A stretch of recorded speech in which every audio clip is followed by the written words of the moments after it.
What is going on, everyone? Welcome to another very exciting episode right here on the MIgardener channel.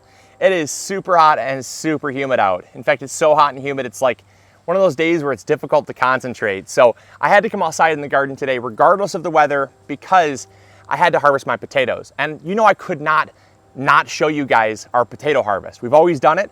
And so I thought, you know what, let's grab the camera and we'll bring you guys along. So don't mind the sweat. I've only been out here for 15 minutes and I'm already sweating. So let's get going. Let's see what we got. And before we get started, I did want to thank you guys, number one, for your incredible support last week. Your support was just overwhelming for those videos. Everybody liked the videos, commented, shared the videos. We had record amount of shares. So thank you guys so very much for your support.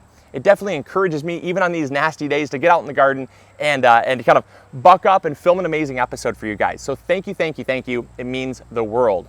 The next thing I did want to mention is why I'm harvesting my potatoes today. So yes, if you're a longtime viewer of this channel, you'll probably realize that I'm harvesting about 2 or 3 weeks earlier than I do normally. Now, why is that? Well, it's because these plants are actually starting to die back. Now, this is kind of beyond my control. The weather has really dictated when it's time to harvest these potatoes. With the hot, humid weather that we've had, it's really started to kick into action things like late blight already. Now, late blight is something that you can't prevent. You can try to prevent it, but eventually and inevitably it will hit your plants. And so it's something that for me, I don't really try to fight it on my potatoes, because if they've flowered, they've grown at least 90, 95 days, there's really nothing left to save. All the energy that the plant is going to produce is already down in the potatoes anyways. So if I start to get late blight, it's basically my indication of, all right, it's time to harvest these things. So that kind of answers the question that always gets asked, Luke, when's the best time to harvest my potatoes? Because for me, I like to harvest my potatoes as soon as the plants die back.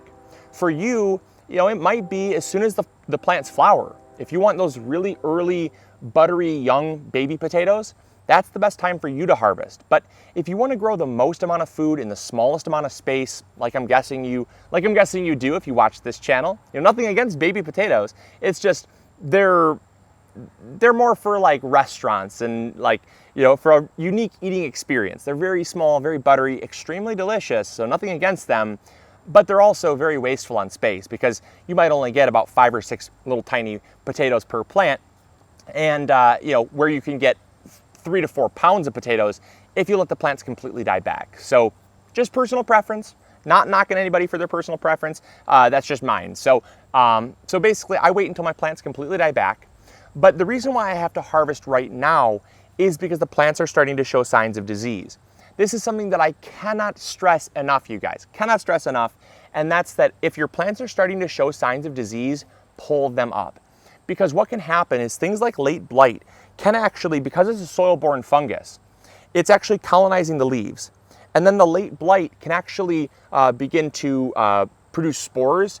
Those spores will then fall back into the soil. And what you do not want is for those late blight spores to land on your potatoes, because that's how your potatoes will actually go bad much sooner. With that being said, I'm gonna get back here, I'm gonna pull all these up, and we'll see what we got. That's a good start. No, it's down below. All right, check it out. Look at that. That's good size. This is definitely a russet. So I know this because of the skin, the potato skin. But that's a good start there. Let's see what else we got.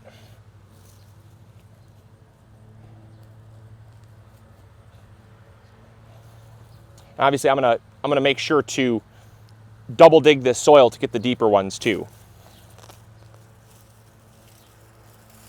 All right, looking good. We're getting some medium-sized potatoes. These are about the size that you get in your grocery store bag, so that's good.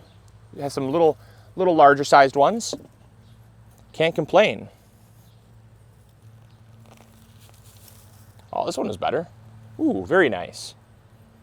Now the seed potatoes we planted were a little on the smaller side. Smaller seed potatoes will typically yield smaller plants, which will typically yield less potatoes when you harvest. Just it's that way with most things. But regardless, again, ooh, that was a good one. That was a really good pull there. Regardless, I am thrilled anytime I can grow this many potatoes from a single teeny tiny little potato about this size. So if I'm getting 4 times my yield, that's all I care about. All right, let's see what we got here. This is a nice healthy plant. Oh, beautiful. Very beautiful. Oh, heck yeah, look at that one. That is a great sized potato. I will take it. Absolutely, that is awesome. And of course, you'll always forget a few tiny little potatoes, and that's why I have potatoes sprouting up in almost every bed in our garden, because the teeniest tiny little potato will grow next year. Now, if your potatoes do get a little green like this, you'll notice there's some green on top. That's from the sun touching the soil. There's nothing necessarily wrong with the potato. You can cut that green part off and eat it, but it is best to not eat green potatoes just because of the solanine, which is produced from the Solanense crops, and it actually is a poisonous chemical when eaten in large amounts. So it's not recommended to eat green potatoes, but that's why you hill, ew, gross, seed potato. That's why you hill your potatoes, to prevent them from touching the sun, or the sun touching them, I should say. But wow, look at that one. It's a good haul. You know, for the size of seed potatoes we started with, I always set the bar really low. Always set the bar super, super low, because I never know what I'm gonna get. And so for just 2 tiny little rows, it's a good haul. That's certainly way more than we started with when we planted them. This plant should be a good one. Yes, absolutely. Gorgeous. The bigger the plant, the bigger the potatoes. Nothing wrong with that. Here's the original seed potato. This was the size that we planted, so you get an idea. I mean, if I get a potato like this from a potato like this, how can you possibly complain? Alrighty, now this is probably definitely a new variety. The one thing I would notice is that, note, is that there are some ants here. Ants have definitely moved in to make an ant hill, which is just fantastic. So got to be careful when you're reaching your hands in there. So I may have to switch to a potato fork until I get out of the potatoes that have all the ants, because ants do like potato mounds just because of the soft soil that the potatoes create and the moisture that the potatoes hold near the plants. So a lot of potato growers note an issue with ants near the potatoes because of that. So it's not surprising to me that we have ants moving in near the potatoes. But this plant was gorgeous, absolutely stunning. Wow, that is our best plant yet. So basically, about half this bed was russets, which is fine by me because I love a good russet potato. And from half the bed we got, I'd say that's a good probably 15, 20 pounds of potatoes. So I'll take it. I certainly can't complain. We've had years that are better, and we've also had years that are worse. But like I said, these are homegrown and they're organically grown. So, they certainly beat anything you're ever going to get from the store. These are much, much healthier plants, much larger plants as well. So let's see what we got. All right, there we go. Definitely a true smooth skin white potato. Absolutely beautiful. Wow, those are gorgeous.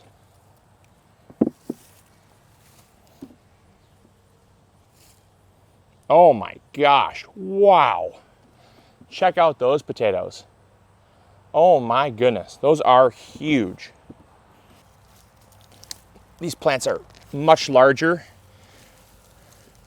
and so it does not surprise me why the yields are a little more impressive. Oh my gosh, look at that. Absolutely stunning. They're huge. I will take it. Those are absolutely beautiful. Wow.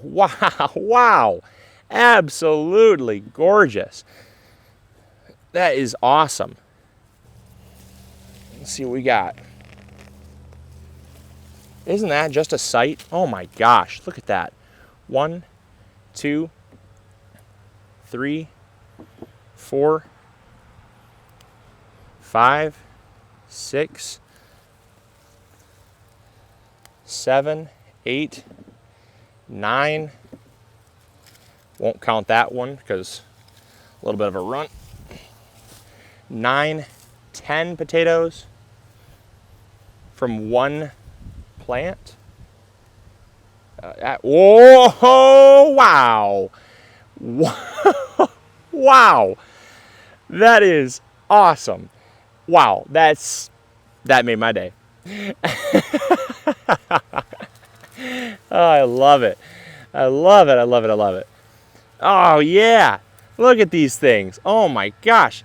I think these are a Kennebec variety. They almost have to be. I can't remember which varieties we planted, but these have to be Kennebecs. These are just monstrous. Absolutely beautiful. The one thing I would note, when you're harvesting a thin-skinned potato like this, russets, you still have to be careful, but not as careful. A thin-skinned potato like this, you have to be super, super careful not to rough it up. Because if you rough it up, that's why you don't want to wash your potatoes either. Just wait for them to dry, or wait for them to cure about a day or two for their skin to harden up, and then just brush them down with like a really super soft brush. So one question I always get asked is, Luke, what do you use to fertilize your potatoes? The answer is simple. I use compost as my kind of my soil growing medium. That has a lot of nutrients in it already, things like nitrogen, phosphorus, potassium, all your trace minerals. It's great. Compost is one of the best things you can grow in. But then I add powdered sulfur so that I can have a little more acidity, because compost is neutral. It has a pH of 7. So I like to increase the acidity just a little bit by adding some powdered sulfur. And then I also fertilize with Trifecta Plus. Those are the only 3 things that I do. The powdered sulfur helps to increase the acidity. Wow. Wow. When you increase the acidity of the soil, it helps the plants to be healthier. It also prevents things like scab. Now, I don't have any scab on these potatoes, but what you'll notice is like a potato like this would be real gnarly. It'd have a lot of cracks and striations and stretch marks, and it would just be really, prone to rot. Once you pulled it out of the soil, it would last about 2 or 3 weeks before it starts to rot. All right, last potato plant to go before our potato season is in the books. So everybody on 3, pull. 1, 2, 3. Are you with me? Pull! Oh, goodness. Let's see how good the last one was. These are huge potatoes, you guys. Absolutely great job pulling. Thank you for helping me. But I am very pleased. For the last plant, that was a good haul. So thanks for your help pulling. And I think that's all of them. So that is the 2021 potato harvest in the books. Got a nice bin of potatoes here. And I'll stand up here so I can get a good weight for you, good guesstimate. But I'll tell you, that's probably 60 pounds easily. 50, 60 pounds of potatoes, 50 on the low end, 60 on the high end, somewhere in between, let's say 55 pounds of potatoes. But that right there's a good haul. So absolutely beautiful. From just shy of 48 square feet. 48 square feet of potatoes yields about 55 pounds of potatoes. That's a pound per square foot. I will take it. Well, £1.25 per square foot or so. But absolutely beautiful. Stunning, stunning potatoes this year. Could not complain. And I wouldn't have complained even if I would have gotten half this, because again, this is something that I grew, and I take a lot of pride in the food that I grow and the food that I put on my family's table. So thank you guys so much for watching. Thank you so much for tuning in. And if you want to stay tuned for the next episode, we're going to be talking about why your potatoes crack and how to prevent it. So stay tuned for tomorrow's video. That's what it's going to be on, because we didn't have enough time in today's video to cover that. So I figured, why not make 2 videos out of it? So stay tuned for next video. Why do your potatoes crack and how to prevent it? All right, catch you all on the next episode. As always, this is Luke from the MIgardener channel, reminding you to grow big or go home. I'll catch you all later. See ya. Bye.